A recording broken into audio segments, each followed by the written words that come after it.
ஹாய்ங்க. என்னடா எங்கே கிளம்பிட்டேன்னு பார்க்குறீங்களா? நம்ம சென்னை வரையும் போகிறோங்க. வேறு எதுக்குள்ள அக்காவோட பர்த்டேக்கு ஒரு சர்ப்ரைஸாக போய் இறங்குவோன்னு சொல்லிட்டு சென்னை கிளம்பி போயாச்சு. அவன் போகிறப்ப சரியான பனி, சீக்கிரமாகவும் போயிட்டோம். போய் எழுப்புறோம், அந்த பிள்ளை எப்படி எந்திரிச்சு பார்க்குது நீங்களே பாருங்கள். என் பையனை 10 நிமிஷம் அதை நம்பவே இல்லை. அவர் எங்கள் எல்லாரையும் சுற்றி பார்த்துட்டு தான் அது நம்பினுச்சு. எந்திரிச்சு அவங்களுக்கு பிடிச்சிக்கிட்டு கொஞ்சிக்கிட்டு இவன் அவனை கொஞ்சம், அந்த பிள்ளை இவனை கொஞ்சம், இவங்களுக்குள்ளே ஒரு அவ்வளோ ஒரு இதாகிட்டாங்க. சர்ப்ரைஸாக இருக்கட்டும் அப்படின்னு சொல்லிட்டு தான் 4 வருஷம் கழிச்சு இன்றைக்கி தாங்க நாங்கள் இந்த பிள்ளை பர்த்டேக்கு இன்றைக்கி தாங்க போயிருக்கோம்.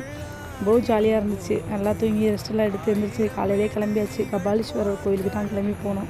போகிறப்ப மாலை, சாமிக்கு அர்ச்சனைக்கு ஜாமான், திங்ஸ் எல்லாத்தையும் வாங்கிட்டு போயிட்டோம். கோவில் அன்னைக்குன்னு பார்த்தா என்னமோ நல்ல ஒரு கூட்டம், என்னமோ ஒரு நல்ல ஒரு நாள்னு சொல்லிட்டு சரியான கூட்டமாக தான் இருந்துச்சு. நிறைய பேர் நிறைய திங்ஸ்லாம் வாங்கிட்டு லைனில் நின்றுட்டு இருந்தாங்க. நாங்களும் கோயிலுக்குள்ளே கிளம்பி போயிட்டோம்.